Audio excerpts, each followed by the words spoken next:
Positive దగ్గర complex negative అవుతుంది. అంటే ఏమవుతుంది 2 + 5i.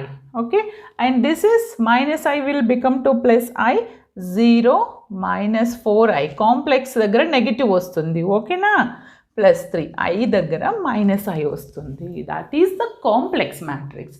ఫర్ ఎగ్జాంపుల్ హెర్మిషన్ అంటే that in terms of complex only. The thing is అది కాంప్లెక్స్లోనే ఉంటుంది మ్యాట్రిక్స్, కానీ మనకు అది ఏమవుతుందంటే A = A ట్రాన్స్పోజ్ ఓన్లీ. హెర్మిషన్ అని ఎందుకంటాము, ఇక్కడ సిమెట్రిక్ అంటున్నాం. ఇచ్చినటువంటి మ్యాట్రిక్స్ స్క్వేర్ మ్యాట్రిక్స్ అయి ఈ కండిషన్ సాటిస్ఫై చేస్తే సిమెట్రిక్ అంటాము. బట్ హియర్ ఇచ్చినటువంటి మ్యాట్రిక్స్ కాంప్లెక్స్ మ్యాట్రిక్స్ ఫామ్లో ఉంటూ A = A ట్రాన్స్పోజ్ అయితే దాన్ని హెర్మిషన్ అంటాము. For example I will give one example.